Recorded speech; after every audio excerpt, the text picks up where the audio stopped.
People often say that there is a war against nature and that this is the Third World War.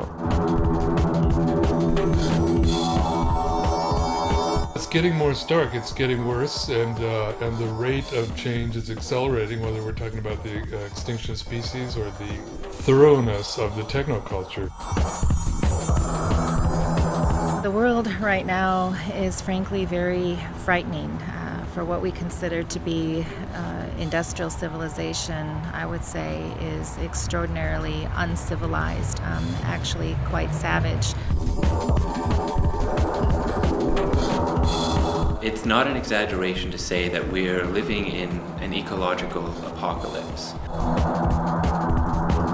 Between the years 1980 and 2045, we will lose more species of plants and animals than have been lost in the last 65 million years.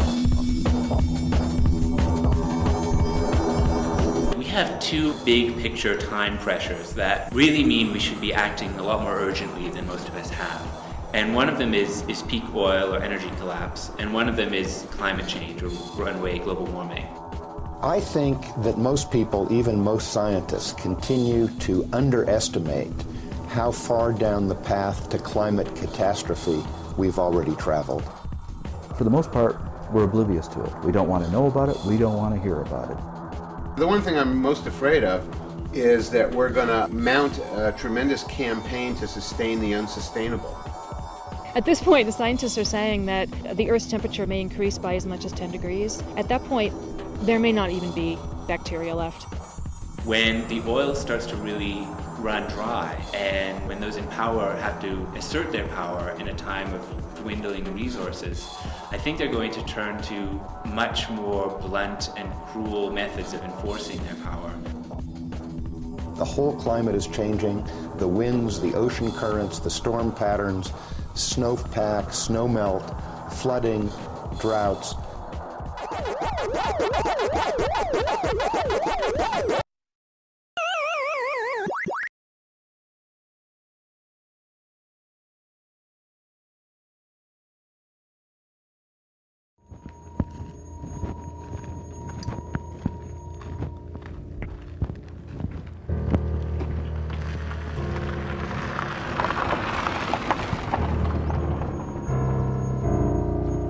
It's stunning how fast the destruction is proceeding.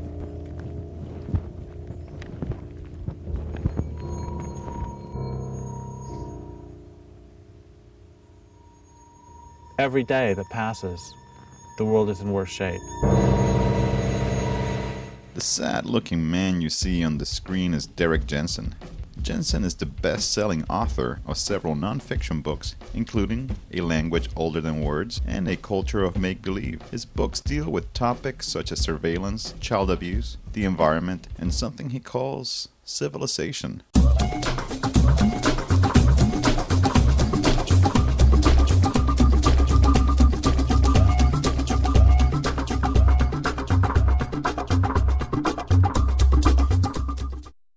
But it's statements like these that make him so controversial. They're thinking of raising the Shasta Dam in California, and the reason that Senator Feinstein gave was, it is Californians' God-given right to water their lawns.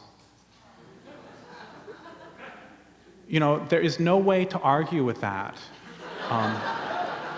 except with explosives. That was Mr. Jensen in 2006. The same year he published a 2-volume set called Endgame. In Endgame, he argues that there is an urgent need to bring down civilization.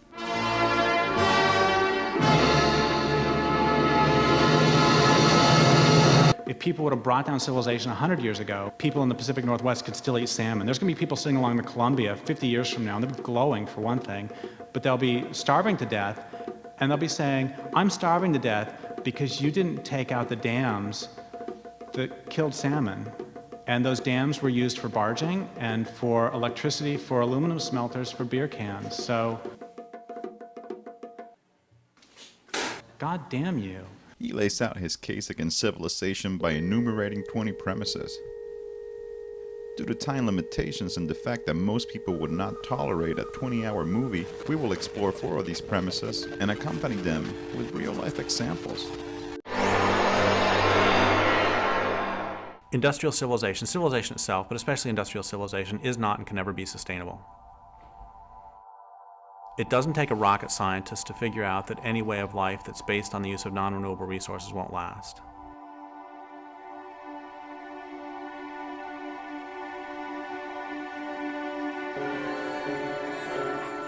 Civilization is a way of life characterized by the growth of cities.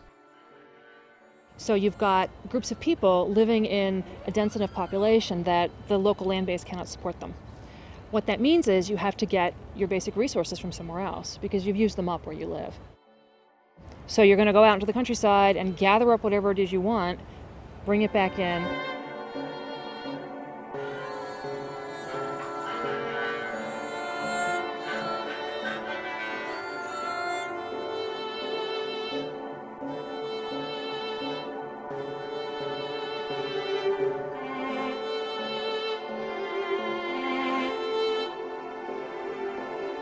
If you require the importation of resources, what that means is you've denuded the landscape of that particular resource.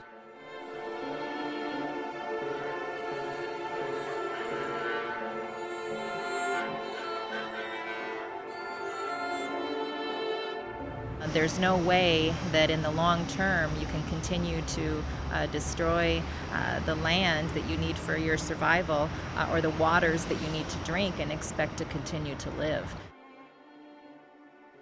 Industrial civilization requires ever-increasing amounts of energy and ever-increasing amounts of land, ever-increasing amounts of resources of all kinds in order to perpetuate itself, in order to continue to grow, in order to just maintain itself. And we live on a finite planet, and those aren't available. Of course, unfortunately for us and most living creatures, that culture won't stop until it's consumed as much as it can, or of course until we stop it ourselves.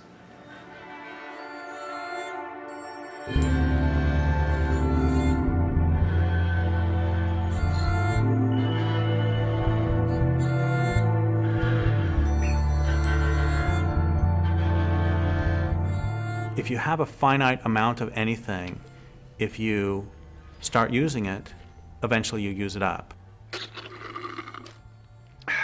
And so it would seem that if your entire culture is based on, I don't know, let's take a random resource, oil, that you would think about what's going to happen when the oil runs out. We found energy resources that have allowed us to escape some of the kinds of limits that previous cultures have had to face much more quickly. It used to collapse because they ran out of resources, easily accessible resources, the limit being the distance that people could travel with things like horses or other pack animals. That ended with the beginning of the fossil fuel age. Now they can go all over the planet and take what they want. So globalization has only accelerated this tremendously destructive process. We've poured our wealth into building an infrastructure for daily life that has no future. I do think that the oil problem is going to accelerate within the next 3 to 5 years, maybe even sooner. The numbers indicate that we've probably peaked in global production.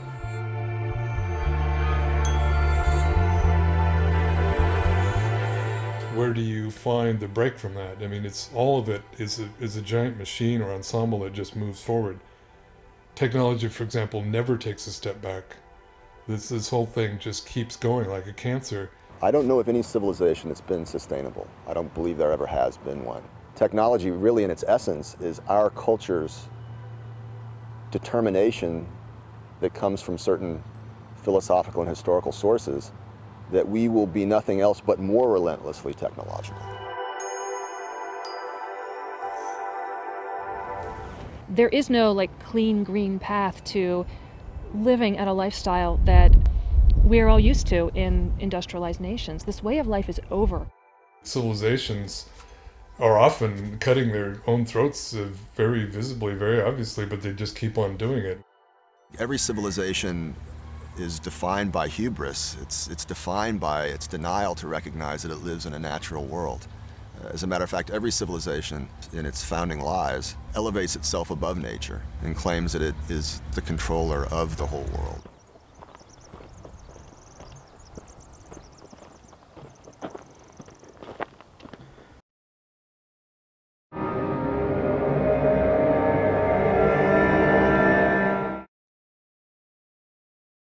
The first written myth of this culture is Gilgamesh deforesting the plains and hillsides of Iraq. When people think of Iraq, is the first thing they normally think of cedar forests so thick that sunlight never touches the ground?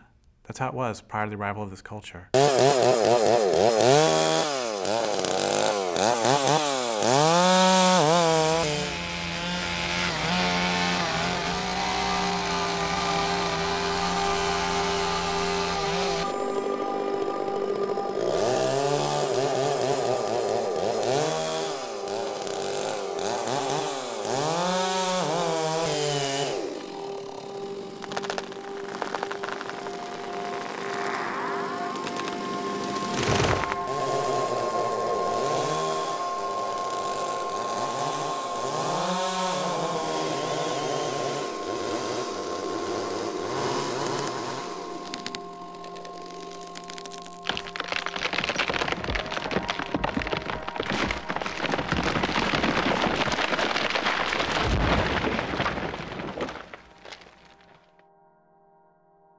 So as a longtime grassroots environmental activist, and as a creature living in the thrashing endgame of civilization, I am intimately acquainted with the landscape of loss, and have grown accustomed to carrying the daily weight of despair. I've walked clear cuts that wrap around mountains and drop into valleys and climb ridges to fragment watershed after watershed, and I've sat silent near empty streams that 2 generations ago were lashed into whiteness by uncountable salmon coming home to spawn and die. Out here in BC and across North America, when they do industrial logging, they actually take and just remove all of the trees. They level everything. They leave nothing but stumps and slash piles. And they burn the slash piles and they take out all the timber. And what's left is a wasteland. It's like they take a rainforest and turn it into a desert. That's what a clear cut is.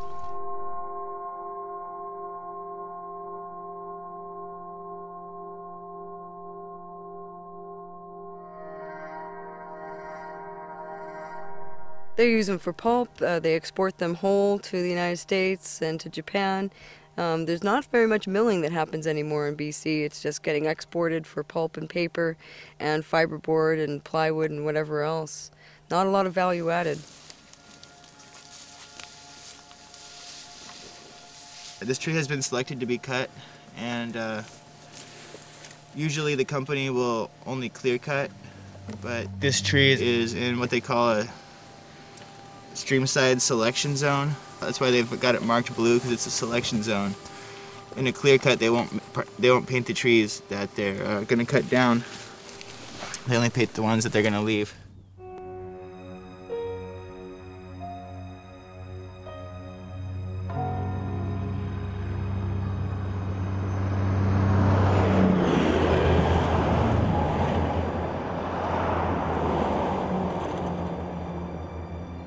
There's still a strong push to harvest as much of the western red cedar as they can.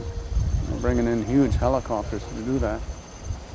And they're high grading, selecting only the really good high quality timber and leaving the rest laying there, in a junk heap.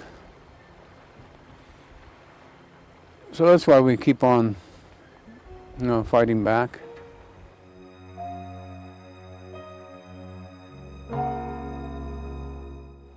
I think the last straw was when they wanted to log the valley of Ista because of its historical and spiritual significance to our people. But they log it in spite, just to make a point against our resistance, against our overall position, with regards to treaties or encroachments of industry development in our territories.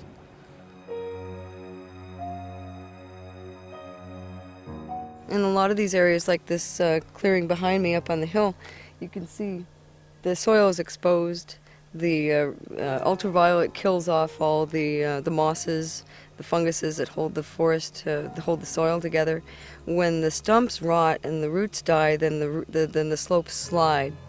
And often there's not much regrowth. There's no regeneration of the forest. They do some replanting. It doesn't always work because there's no soil left. It washes down into the streams. It kills the salmon. It fills up the reservoirs. It causes all kinds of flood damage downstream. That's terrorism.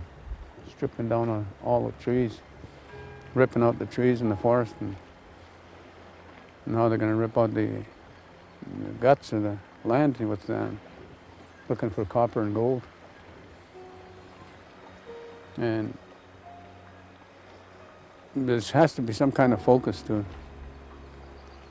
address the injustice to our people, the injustice to the land, to the water, to the wildlife, the injustice to the marine life and the salmon life, and the injustice to the people that want to stand up for it. When we block the road, these trees are very valuable, and the laws are all profit-driven. They're all driven by the corporations. The police are there to enforce the corporations' right to log, not to enforce our right to stop them and protect the ecosystem. There's so little that's left of the old-growth forest like this that we see on the sides here, that people are putting their bodies on the line. They are willing to make huge sacrifices to stop the forest from being sacrificed, and the water and the air quality and the global climate.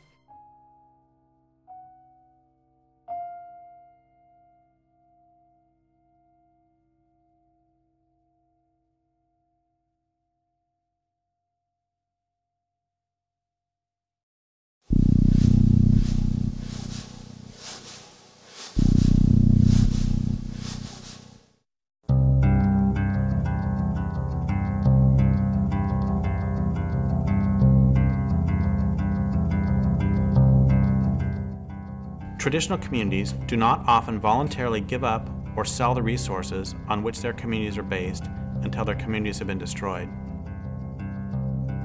They also do not willingly allow their land bases to be damaged so that other resources, gold, oil, and so on, can be extracted.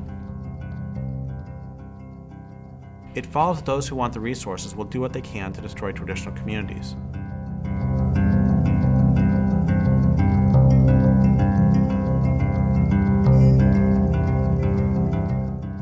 Our people, we say, have been there since time immemorial.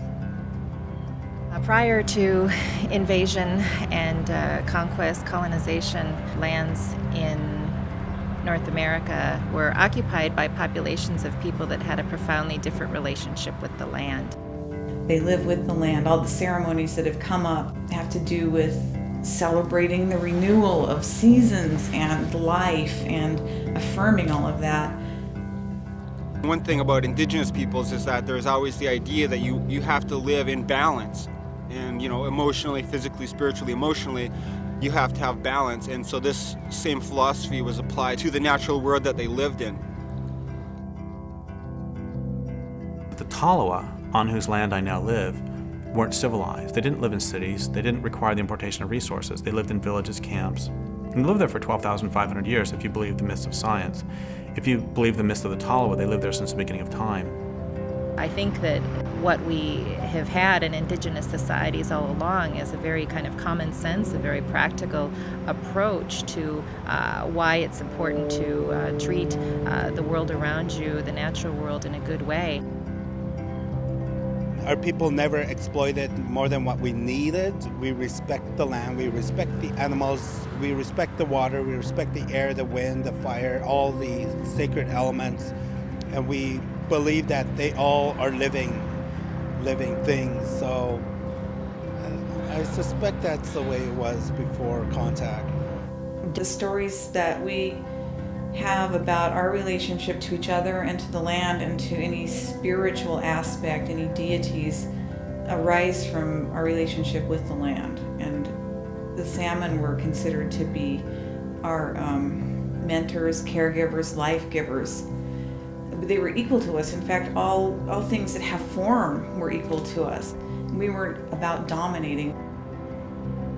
the spiritual relationship that our peoples had prior to invasion with all of creation, and recognizing that all beings have a spiritual essence, a spiritual entity, and that if we want to live in this universe in a good way, that it was absolutely essential that we learned how to maintain respectful relations with all of creation.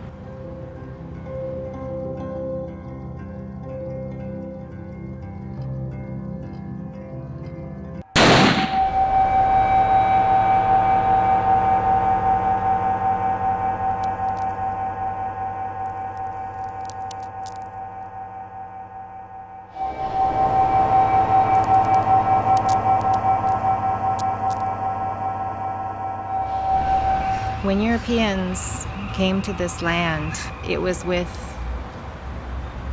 such a rapacious appetite. It still has not been sated. They brought Christianity, they brought colonization, and certainly they did bring civilization. They came in and they were sent with this commission, they felt, apparently, to dominate the land, and it was just basically there for the taking. These people would accept beads or just kind of get out of the way, and of course they had superior firepower at that time too.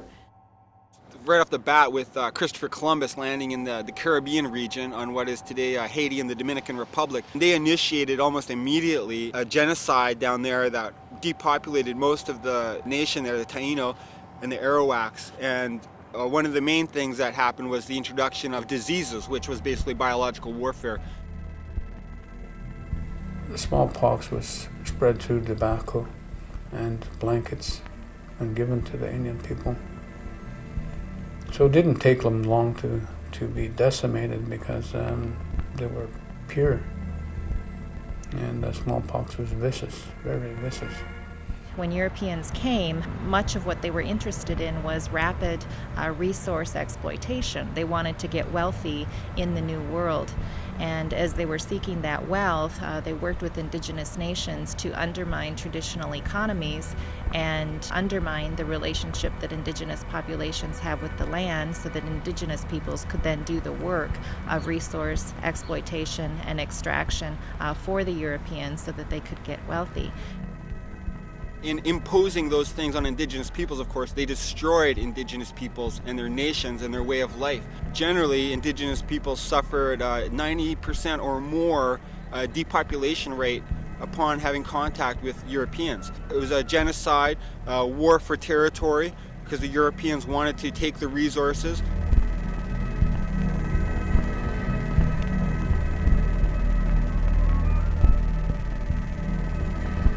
Settler society has worked to destroy what it needs to live, and that's suicidal. It's a suicidal mission. There's no way that it can be sustainable in the long term.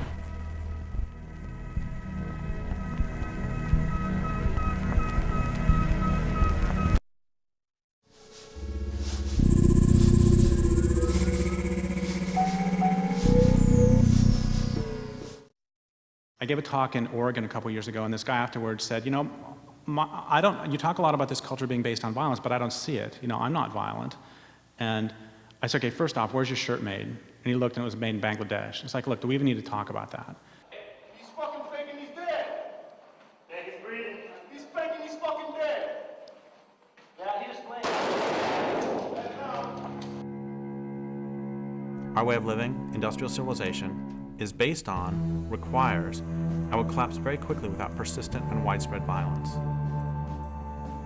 Arcing upwards into the depths of the night. A large explosion. Wow. I'll just take a couple eggs. How many you want? Two. Two is good. Okay. And then what next? Some ham. Great.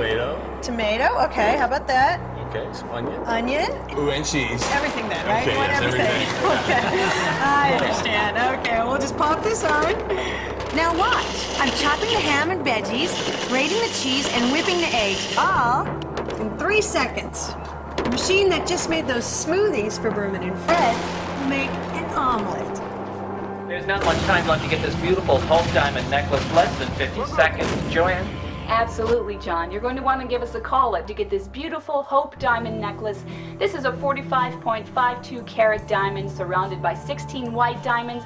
It has a platinum chain bearing 46 more diamonds. These are 12 4-ounce Southern barbecue chicken breasts. These stuffed and gourmet farm fresh chicken breasts come from their barnyard to your backyard. They're wonderfully marinated and guaranteed to be tender, juicy, and downright delicious. Fine-tune those measurements. We keep them on file. They're saved there on our computer. Go back into the section where you reorder and fine-tune those measurements for us. And then we'll have a chance to send you another pair of customized jeans that we really believe are going to fit perfectly. So we're going to do a countdown, starting from 5. Everybody got to help me out here. 5, 4, 3, 2, 1. Oh!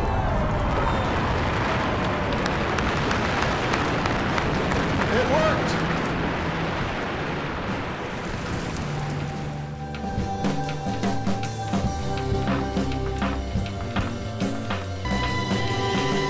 Second, I said, okay, do you pay rent? He's like, yeah.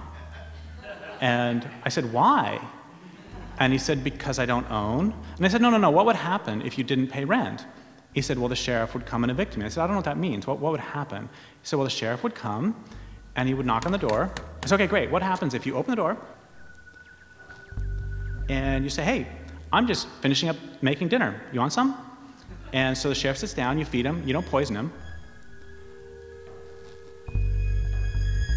And then after dinner, you say, well, you know, you've been somewhat pleasant company, but not all that pleasant, so I would like for you to leave my home now. What would happen?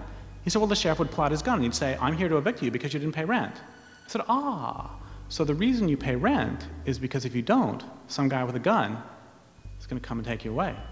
He said, I think I get it. I said, let's try again. What happens if you're hungry, so you go to the grocery store and you start eating? What's going to happen? So we're going to call the sheriff. I said, yeah, it's the same guy who's going to come with a gun and take you away. He's a real asshole, isn't he? So one of the reasons we don't see a lot of the violence is because it's exported. And another reason we don't see a lot of the violence is because we've been so metabolized into the system that we bought into this strange notion that it's okay to have to pay to exist on the planet. That's really, really weird. And if you don't pay, then some guy with a gun is going to come and bad things are going to happen to you.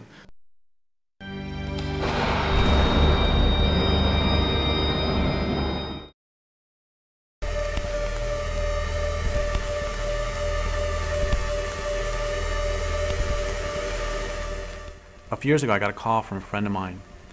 She's an environmental activist. She was crying, and she said, this work's just killing me. It's breaking my heart. I said, yeah, I know, it'll do that. And then she said, the dominant culture hates everything, doesn't it? I said, yeah, it does, even itself. She said, it has a death urge, doesn't it? I said, yeah, it does. She said, unless it's stopped, it's going to kill everything on the planet, isn't it? I said, yeah, it is, unless it's stopped. Then she said, we're not going to make it some great new glorious tomorrow, are we?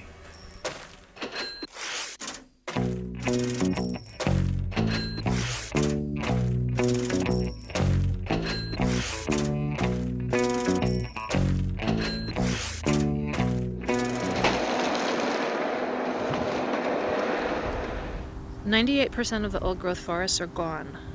99% of the prairies are gone. 80% of the rivers on this planet do not support life anymore. We are out of species, we're out of soil, and we are out of time. And what we are being told by most of the environmental movement is that the way to stop all of this is through personal consumer choices.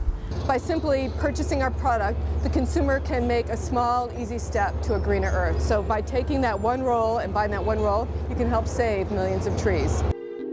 I think we can really look at the history of the environmental movement to tell us a lot about why it hasn't been working. There was a lot of pretty radical and militant environmentalism happening, especially in the 70s and 80s. In a lot of ways that was kind of a heyday for environmentalism. You know, Greenpeace was founded. It started to become very mainstream in some quarters to be an environmentalist. And then there was also a shift around that time when corporations realized that they could sell a lot of things by calling them green. Greenwashing is an attempt by corporations to put labels on their activity that are popular and that appeal to people's sensibility about and concern for the environment and for ecology. For the vast majority of people within society today, that there's a total sense of denial and disconnect between what they think is good and right and then their actions as a society or as a civilization, especially as it relates to the natural world. I have a real problem with a lot of the, quote, solutions, end quote, that are put forward by people because they confuse what is real with what is not real. What they do is they take the industrial economy as a given. How can we save the industrial economy? And oh, it would be nice if we still have a planet. It doesn't matter if I buy, hemp soap if there's a runaway greenhouse effect and the planet becomes uninhabitable. The modern mainstream environmental movement of the big environmental organizations, Greenpeace and Sierra Club and the others, is rooted in that very same cultural lie that nature is resources. Nature is things to be used and managed. Nature is as the philosopher Martin Heidegger put it, just a vast gasoline station that we can just endlessly extract from. They may say we need to manage it more wisely, but as long as they maintain the mindset that we are the lords of creation and creation exists for us as resources to be transformed into commodities for us to buy and sell. As long as they maintain that perspective on what it means to be an environmentalist, then they're working within the same framework of an ultimately self-destructive path that the culture is on.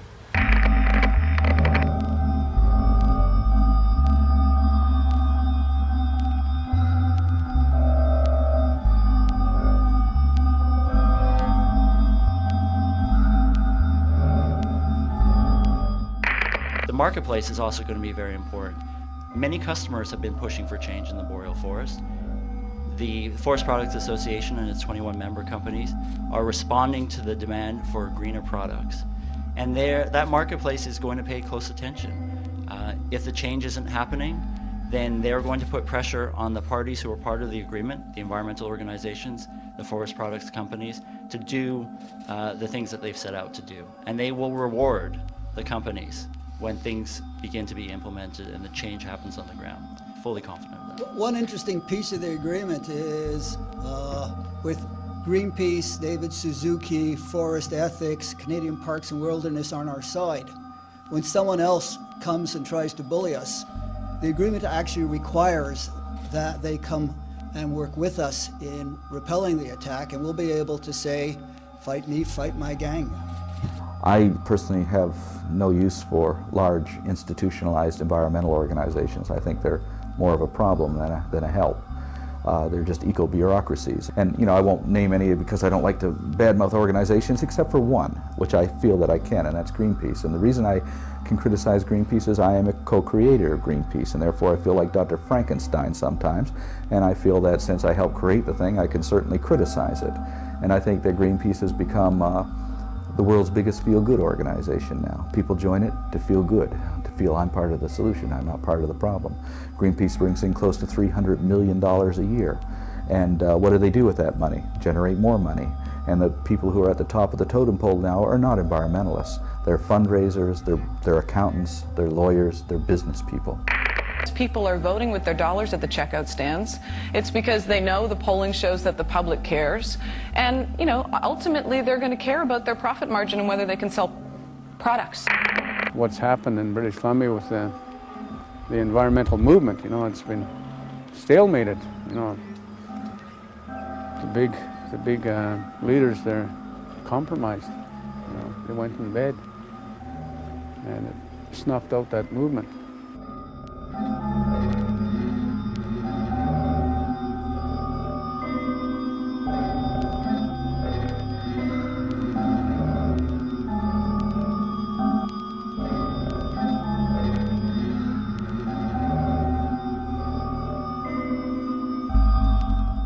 So what happened was there was direct action, there were blockades, there was an international market campaign that put a lot of pressure on the companies that were logging in the Great Barrier Rainforest. But the end result was that all fed into a closed-door negotiation with Sephora Berman leading the negotiation, or as chief negotiator on the conservationist side, where a lot of the groups that actually did the work, the direct actions, and did the market campaigns were shut out of the process. Public oversight was removed, and the protocol agreements that were signed with First Nations and with conservation groups were basically shunted aside. And so the protocol agreements gave the negotiators a mandate to negotiate for 40 to 60% conservation, but what happened was they agreed to 20%. It's not strange to me when people tell me that, oh, you know, that the former president of Greenpeace now works for the logging industry of Canada. The former president of Greenpeace Australia now works for the mining industry. The former president of Greenpeace Norway works for the whaling industry. See, because it's just one corporate job to the next.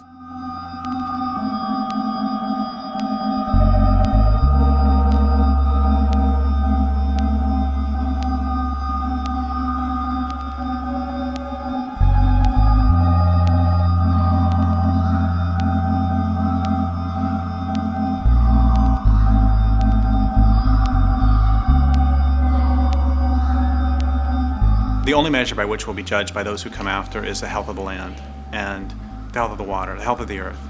They're not going to give a shit as to whether we recycle. They're not going to give a shit as to whether we wrote our legislators. They're not going to give a shit as to how hard we tried. What they're going to care about is whether they can breathe the air and drink the water, whether the land will support them. And they're not going to care how hard we try. They're not going to care about any of that. What they're going to care about is, do we live on a living planet?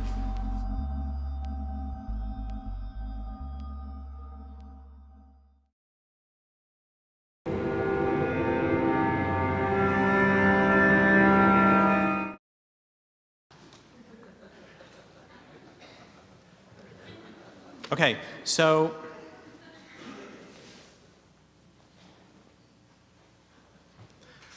I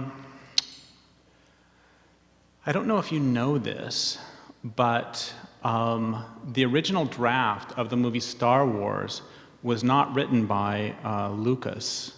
The original draft was written by environmentalists, and it's a little bit different.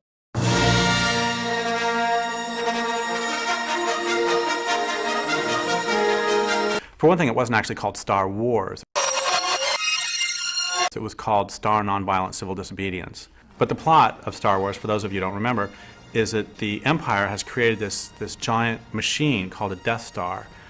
And it's a machine that's capable of destroying entire planets.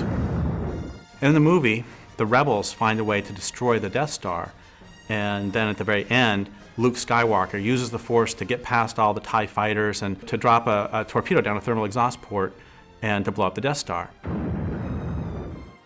Once again, the first draft of the movie, written by environmentalists, was a bit different. The rebels didn't actually blow up the Death Star. Instead, they used other methods to slow the intergalactic march of empire. For example, they set up programs for people on planets about to be destroyed to produce luxury items like hemp hacky sacks and gourmet coffee for sale to inhabitants of the Death Star. Audience members will also discover there are plans afoot to encourage loads of troopers and other citizens of the Empire to take eco-tours of doomed planets. Their purpose will be to show to one and all that these planets are economically important to the Empire and so should not be destroyed. In a surprise move that will get viewers to the edges of their seats, other groups of rebels file lawsuits against the Empire, attempting to show that the environmental impact statement that Darth Vader was required to file failed to adequately support his decision that blowing up the planet would cause no significant impact. Viewers will thrill to learn of plans to boycott items produced by corporations that have Darth Vader on the board of directors, and they'll leap to their feet in theaters worldwide when they see bags full of letters written directly to Mr. Vader himself, asking that he please not blow up any more planets. Now, we all know that that would be enough not only to bring the Empire to its knees, but to make a damn fine and exciting movie. The thing is, there's more. Thousands of renegade rebels, unhappy with what they perceive as toadying on the part of mainstream rebels, decide in a scene guaranteed to bring tears to even the eyes of the most cold-hearted theatergoers to stand on planets about to be destroyed, link arms, and sing "Give Peace a Chance." They send DVDs of that to Darth Vader and his boss, the Grand Moff Tarkin, to whom they also send wave after wave of loving kindness. A few of the rebels sneak aboard the Death Star and they lock themselves down to various pieces of equipment, and stirring debates are held on screen as to whether the rebels should voluntarily surrender on approach of the troopers or whether they should remain locked down to the end. And in a brilliant and brave touch of authenticity, the rebels are never able to come to consensus.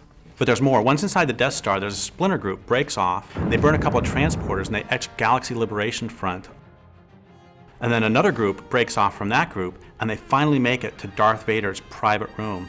And when they get there, they sneak up behind him, and they hit him with a vegan cream pie. And the directors decided to cut that because it was way too close to a scene in another movie they were developing at the same time called The Plot to Pie Hitler. As the Death Star looms directly overhead, a few of the rebels advocate picking up weapons to fight back. And those rebels are generally shouted down by the pacifist rebels, who argue that attacking those who run the Death Star is just another example of the Empire's harmful philosophy coming in by the back door. If we want to change Darth Vader, they say, we must first become that change ourselves. To change Darth Vader's heart, we must first change our own. We must above all else have compassion for Darth Vader and remember that he too was once a child. So finally, Leia, Luke, Han, Chewbacca, and a couple of robots show up, and they tell these others they found a way to blow up the whole Death Star. And the rest of the rebels, of course, are just horrified. There's a scuffle breaks out between Leia, Luke, Han, Chewbacca, and the two robots on one side, and the pacifists on the other. And the pacifists chase those four from the room and from the film, which is not a big deal because they're minor characters anyway. But anyway, the way the movie ends is that the Death Star looms closer and closer, and then you see the Death Star, and then you see the planet, and then you see the Death Star, you see the planet, and then you see the Death Star, and you see the lasers start to glow this hellish red, and then you see the planet again, and then you see psst, this little light, and what that is, that's the environmentalists getting away before the planet gets blown up. And you see the Death Star again, and then it blows up the planet. And then the final shot of the movie, which reveals what a complete triumph this was for the rebels, is a still showing an article on the lower left of page 43 of the New Empire Times that devotes a full 3 sentences to the destruction of the planet. So it's like, yeah, we got some press.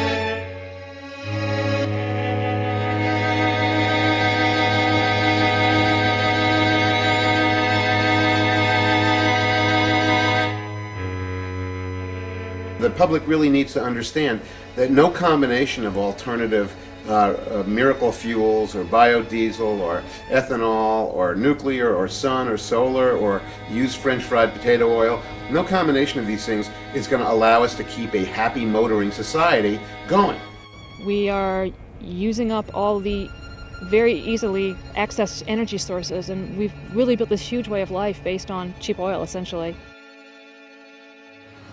The world as we know it, which relies entirely on oil to function, is nearing its end. We are headed for the crash. That oil is not going to come again.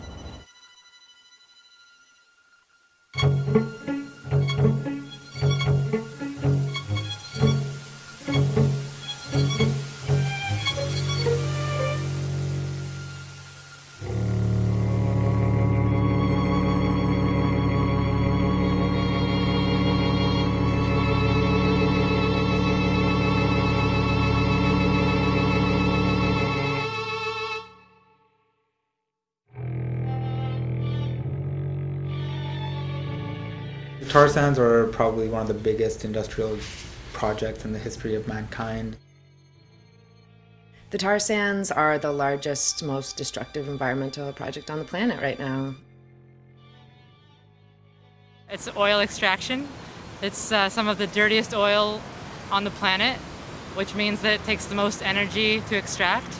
And the reason that we're extracting this particular brand of dirty oil is because there's no other oil left to extract.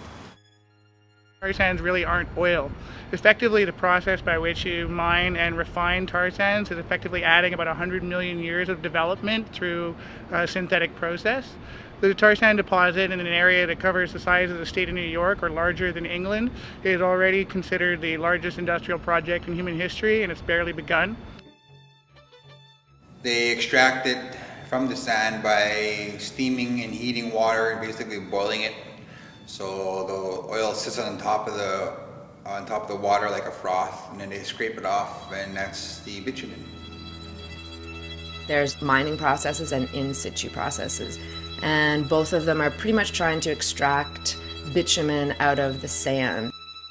To produce 1 barrel of oil, you have to first, after you've cleared off the ground and broken all the trees down and so forth, then dig a pit which can be up to 200 feet deep. For each barrel of oil, there's 4 barrels of water used in a process called a slurry, where you spin it at a high speed, high velocity, with high temperatures of water to separate the bitumen, which is the pre-synthetic oil, from the sands itself and all of the clays and silts. But that's after you've already dug out what has to be hundreds of tons of earth. The energy that's required to actually do that is approximately, people say for almost every barrel of oil you need about a half a barrel of energy just to produce this. So for every barrel of energy input is 2 barrels of oil that are produced. Whereas with conventional crude it was very, very minor in terms of the energy that's inputted to actually get the crude oil out. So the ratio that's most important to talk about is a ratio you could use in a country like Iraq, where for each barrel of oil you use to try to get more oil, you'll get about 100 barrels back.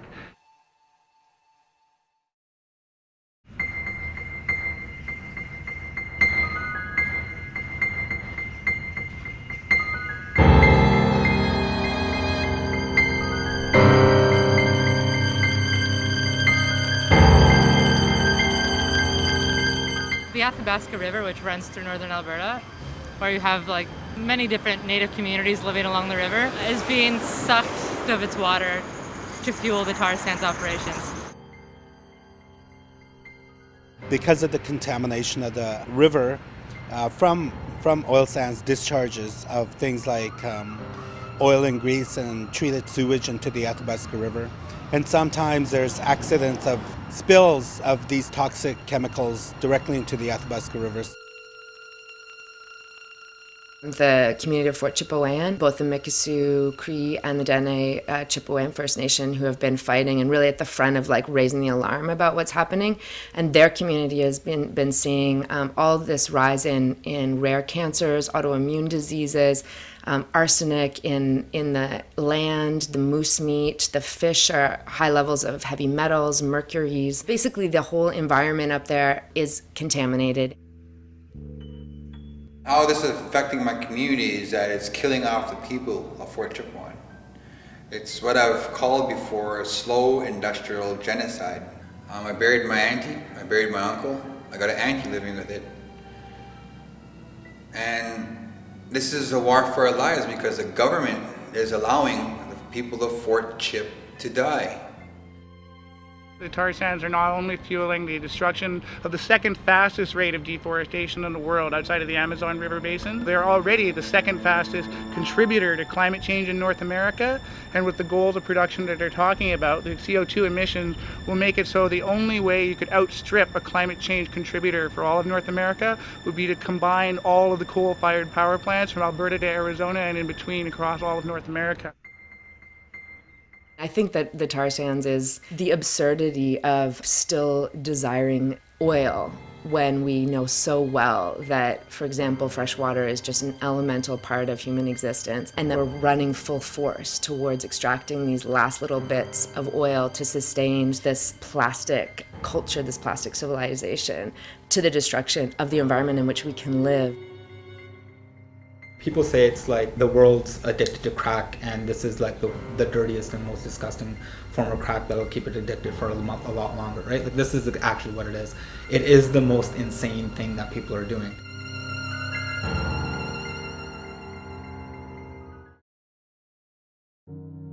We probably agree that civilization is going to crash whether or not we help bring this about. If you don't agree with this, we probably have nothing to say to each other. We probably also agree that this crash will be messy. We agree further that since industrial civilization is systematically dismantling the ecological infrastructure of the planet, the sooner civilization comes down, whether or not we help it crash, the more life will remain afterwards to support both humans and non-humans.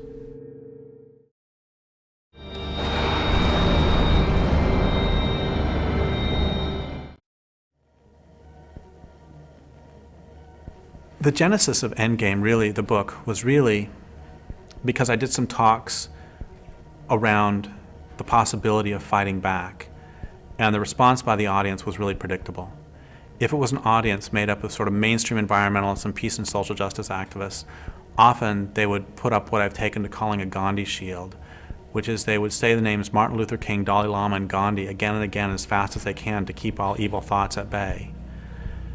And if it was grassroots environmentalists, they would do the same thing, but then they would come up to me afterwards and they would say, "Thank you so much for bringing this up."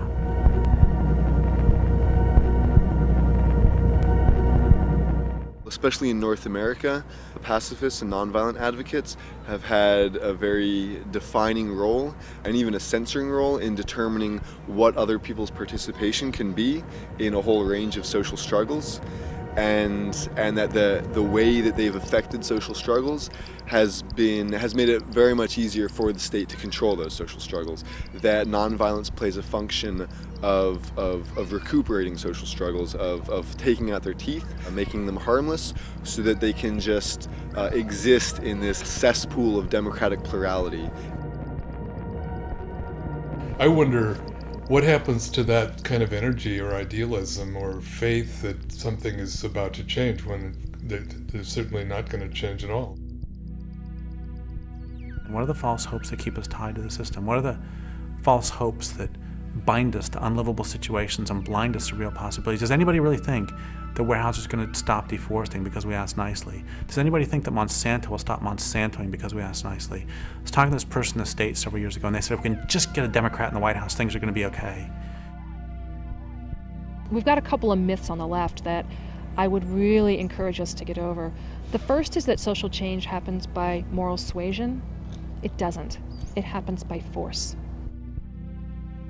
The problem with persuasion as a strategy is that it only works on people who can actually be convinced and who can, be relied upon to act from their position after their minds have been changed. And the problem is that we're not dealing with individuals who can be convinced or persuaded. We're dealing mostly with large, abstract social organizations and corporations, which are basically sociopaths made out of huge numbers of people. You can't argue with psychopaths, and you can't argue with fascists, and you can't argue with those who are benefiting from an economic system.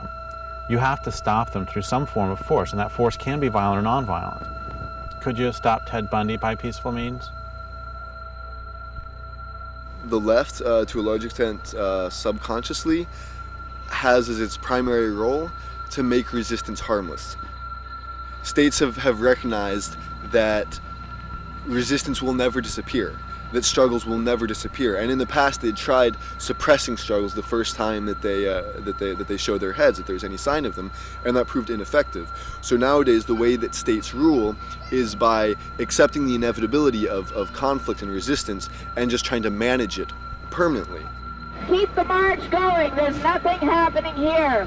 There's nothing happening, just one more line of police. So please keep the march going.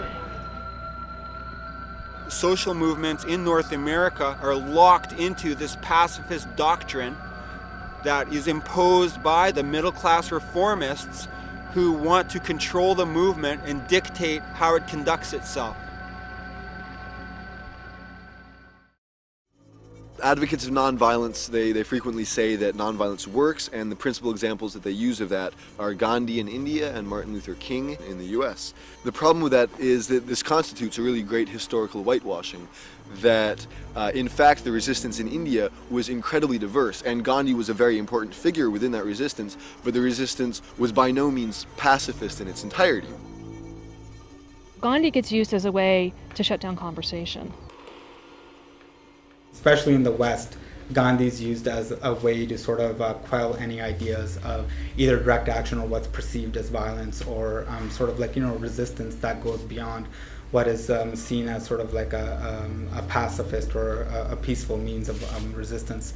For years, I really bought into the whole Gandhian myth that is really sort of forced down the throat of activists in the United States. And the people who disabused me of that myth were when I first actually met some people from India. The people I talked to certainly didn't deify him, and many of them despised him. and they felt he was a collaborator and he was somebody whom the British could work with.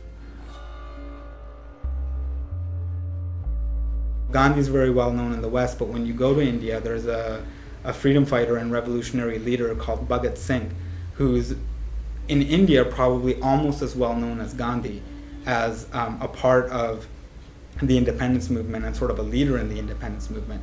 But in the West, most people probably have never heard his name. And the reason why that is that he used direct action tactics. There were generals of the British Army that were killed. There was a bomb thrown in a British assembly to basically attract the attention of the public. There were, weapons that people were getting off of railway carts. With Gandhi in the Indian National Congress, where you had the moderates and the extremists. The moderates were legal constitutional reform was their only method, and they were criticized for being a middle-class clique, for being too slow, for being too legalistic, and for being basically ineffective. The extremists, on the other hand, were being accused of being too aggressive, of being too fast and reckless and irresponsible. Gandhi basically got negotiating power from the fact that there were other elements in the struggle which were even more threatening to British dominance. So the British specifically chose to dialogue with Gandhi because he was, perhaps for them, the least threatening of the important elements of resistance. Gandhi came in as being the middleman. His theory of nonviolent passive resistance seemed to be a bridge between the extremists and the moderates. The British were bled white after World War II and didn't have the morale left anymore for a big fight, and they helped choose somebody that they could work with. They knew a revolution was coming and they wanted to blunt it as much as they could. India went from being a colony to a neo-colony. The British were still able to maintain their interests less directly with Indians being in positions of management.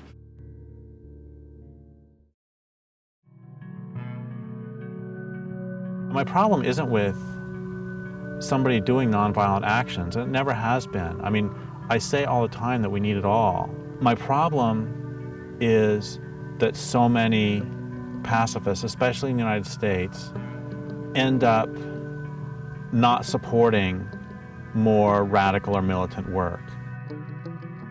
The problem when this debate comes up is that you can't just assume that people that are resisting and are using a means of resistance haven't thought about what they're doing. And that's what I think often is the problem. When people decide to take certain actions, and when people decide that, hey, our marches aren't enough, or they're doing this or doing that, there's this assumption by a lot of people that want to toe the Gandhi line is that, oh, they're just not thinking about it. What most states will choose to do in similar circumstances is to find the elements of the resistance that are most easy to control and most easy to co-opt, to negotiate with them, and then to hand over power to them in order to continue the system that had already existed. So again, you have the state doing the same thing it did with Gandhi and Martin Luther King, it does with, for example, the environmental movement. So it invites the responsible leaders of the environmental movement in to inquiries, government commissions, debates. It recognizes them. They're the legitimate leaders because, again, it doesn't want the movement to begin to adopt more militant resistance tactics. The powerful do not ever give up without a struggle. I mean, those are the famous words of Frederick Douglass when he said, "Power concedes nothing without a demand. It never has, and it never will."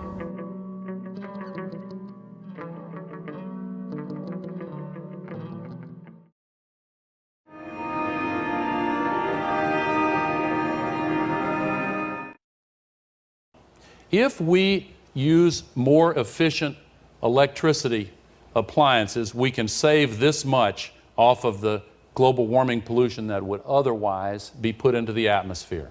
If we use other end-use efficiency, this much. If we have higher mileage cars, this much. And all these begin to add up. Other transport efficiency, renewable technology. We have everything we need, save perhaps political will. But you know what? In America, political will is a renewable resource. When we see solutions, all the so-called solutions put forward to global warming, the thing they all have in common is that they take industrial civilization as a given, and they take the natural world as the dependent variable. It's all about saving civilization, and that's entirely backwards. What it should be is, we need to do whatever it takes to save life on the planet. In the next 40 to 50 years, we're going to see the extinction of more species than we've seen in the past 65 million years. That, to me, is a red light and a siren going off as a call to people who will cut through the crap and do what is necessary to protect the earth for here and now and for future generations. It is you that are going to have to answer to your children 50, 75 years from now when they ask what you did during the eco wars. And in that sense, I think each one of us has to live the life today, this very moment, doing the things that we would be proud to tell our ancestors about. If we are serious about saving life on Earth, we've got to start fighting back in the ways that people do when they realize they need to form a serious resistance movement.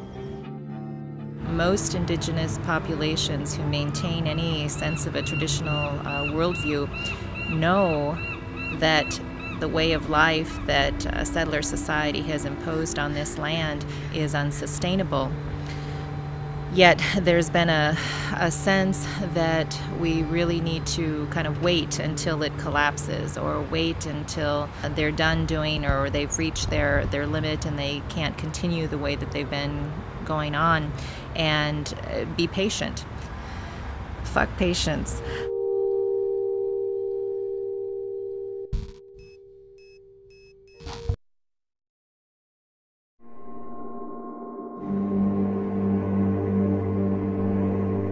I think really the big problem is power, and that's something that liberals have a lot of trouble kind of thinking about or wrapping their heads around.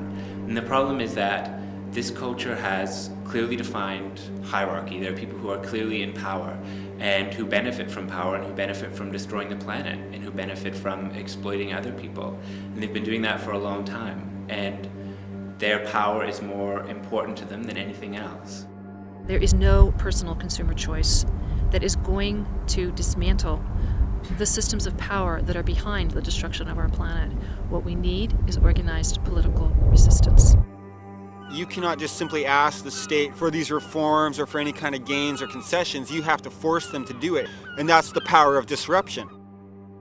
It was a bloody day at the Mohawk Indian community in Oka, Quebec, near Montreal. Provincial police in riot gear stormed the barricades the Mohawks had set up.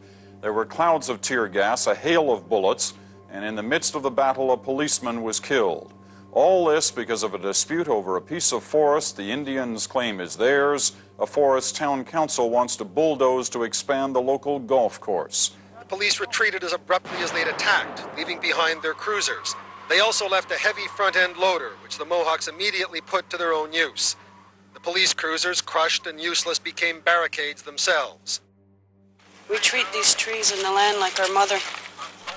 These people are raping our mother. What would you do if they raped your mother? These politicians are servants of the system. It's their job to keep it going. It's their job to keep profit rolling in for the ruling class. And they will never, ever act in the people's interests or in the interests of the planet. It doesn't matter what we say. The only thing that they will respond to is force and the threat of social disruption. And even if we allow them to stay in power, they will always take back any gain that we manage to get from them.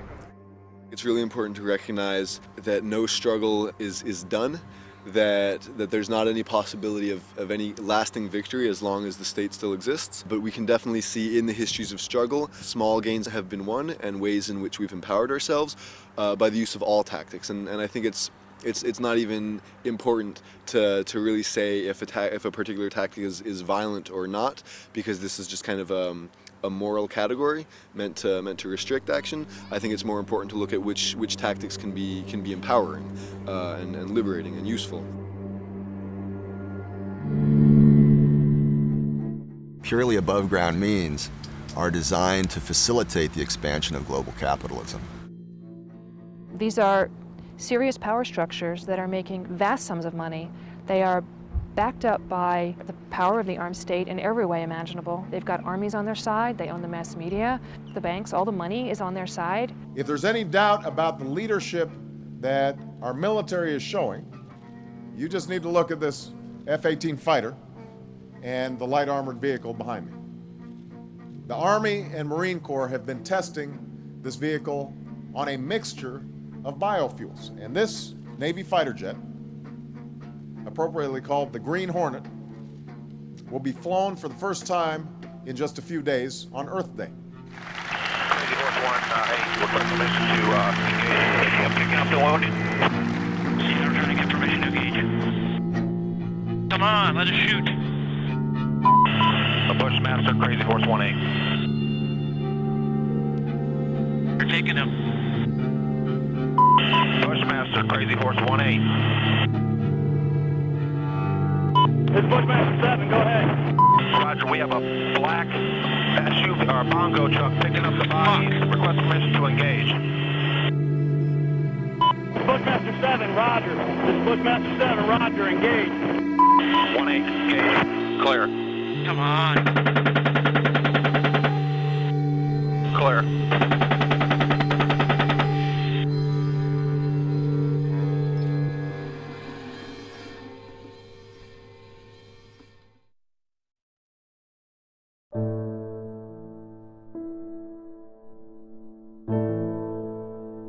So if the law will not do the right thing, other people will have to do the right thing, and they'll have to do the right thing by breaking the law. And that precedent has been set many times throughout our history. The people who saved the Jews from the German Nazis broke the law for a higher ethical purpose. The people who liberated slaves in our country through the Underground Railroad system to protect them from slave masters and a very barbaric law in the United States at that time. They did the right thing. They broke the law for a higher ethical purpose. We need to start and get out there and go beyond hitting like on Facebook and signing online petitions. We need to be out there in the real world fighting back. I think one of the things that we really have to accept and internalize is that the majority of institutions and the majority of people are never going to be on our side. And so we have to sit down as individual activists and as communities of resistance, as a culture of resistance, and we have to say, okay, well, what will it take to stop this culture from destroying the planet? You know, part of the answer is obviously that persuasion hasn't worked and persuasion is not going to work. If we want to be successful, then we have to look at what resistance movements in the past have done and what they've learned and kind of the different phases that they've gone through as they've tried to assert themselves and try to be successful. When I say organized political resistance, I mean that we need to face power head on. Once you name power, you will find that power is sociopathic, that the people in charge will do whatever it takes to shut you up. The thing about when you enter into a period of social conflict, what you don't want is people promoting nonviolence, because that's going to disarm the people. It's going to disarm the people in the face of an aggressive enemy and in the face of hard social conditions. You want them to have a stronger fighting spirit, because without a fighting spirit, you lack the will to resist. The smartest thing the Nazis did was they made it so that at every step of the way it was in the Jews' rational best interest to not resist. Would you rather get an ID card, or do you want to resist and possibly get killed? Do you want to move to a ghetto, or do you want to resist and possibly get killed? Do you want to get on a cattle car, or do you want to resist and possibly get killed? You want to take a shower, or do you want to resist and possibly get killed? At every step of the way, it was in their rational self-interest to not resist. But I'll tell you something very important, which is the Jews who participated in the Warsaw Ghetto Uprising had a higher rate of survival than those who went along. I think if any of us were alive in Nazi Germany right now, we would know what a resistance movement should be doing. And we need to think about the culture of industrial civilization as if it's a culture of occupation, because it is.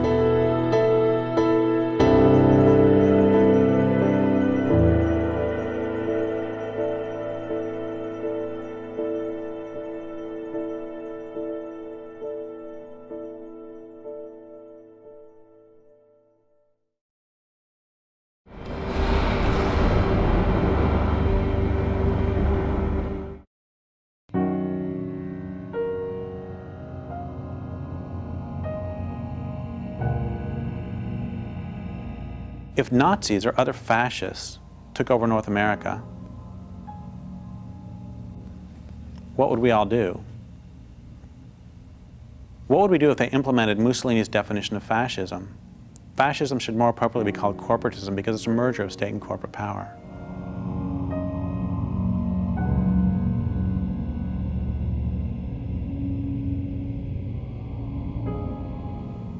What if this occupied country called itself a democracy, but most everyone understood elections to be shams, with citizens allowed to choose between different wings of the same fascist or following Mussolini corporate party?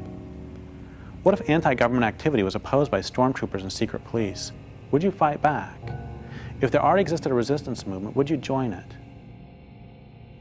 Would you resist if the fascists irradiated the countryside, poisoned food supplies, made rivers unfit for swimming, and so filthy you wouldn't even dream of drinking from them anymore?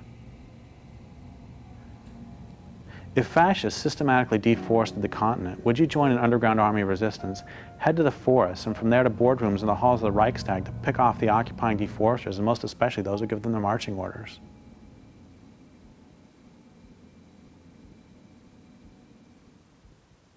Give me a threshold, give me a specific point at which you finally take a stand. If you can't or won't give that threshold, why not?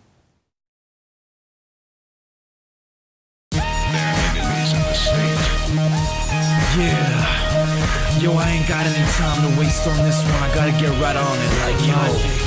When I face the page, I place the rage, place it into stasis. I write it and erase it. At some basis, cover all the bases. Watch what you say on the cell, they're gonna trace it. Stack deck, don't expect any aces. Camera eyes, watch you in public places. And I hate this, so I take this mic and I write like these words on my legs, and they walk me through my paces. People chase it, glittery lights, but I've seen the heights. My time is not wasted, I'm tracing the sky. Who weed smoke that I took me to all the spaces of mind and time. Look, just face it, this life is mine. That's why I'm not racing the finish line. Will come with time, the moment designed to shine, I won't replace it. So I take my time, grind it up and break it, roll it up so fine, light it up and blaze it, smoking blunts, smoke 'em up. And times on the grind, training for the signs. Take your fist and raise it up to the sky. See the fire in the eye, do or do not do. There is no try, hard to find what's true. That is no lie. If they clip your wings, how you gonna fly? Are you gonna lie? You're gonna die. So until that day, are you gonna try? One by one we multiply. Eyes to the sun, just let it shine now. Now get into it. Now choose your side. We got to do it. The time is right. Now get into it. Now change your life. Only you can do it. The time is right.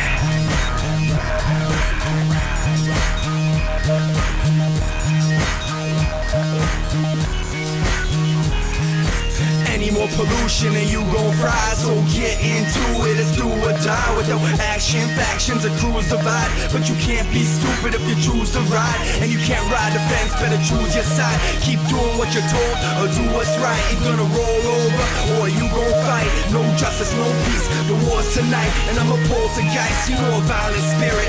Product of a world with too much violence in it. So many people, trees and animals are dying a minute. Can't ask them to stop, they ain't trying to hear it. Until we get physical, the ink interference. To go to war with the machine, start trying to kill it. Until it dies, every day's a violent day. And they expect you to protest in silence and stay pacifist and unaffected while we die and decay. We need to rise up, fuck kneeling to pray. Preachers and teachers lead us astray. Politicians and cops, all they say is obey. Your corporate masters, buy what they got on display. Stop buying the shit, start making them pay. To hell with the games, we ain't gonna play. Let's fight them till they kill us or they take us away. Start throwing Molotovs, stop throwing bouquets. Take it to these bastards like tankers in skate. Monkey wrench machines and write communiques. A wall to spray paint, just big circle A's. Now get into it. Now choose your side. We got to do it. The time is right. Now get into it. Now change your life. Only you can do it. The time is right.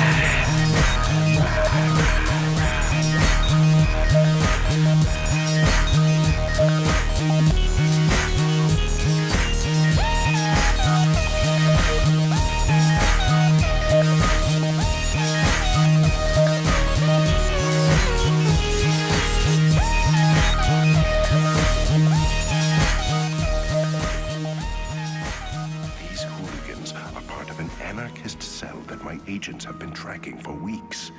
If you listen to them, you're playing right into your own destruction.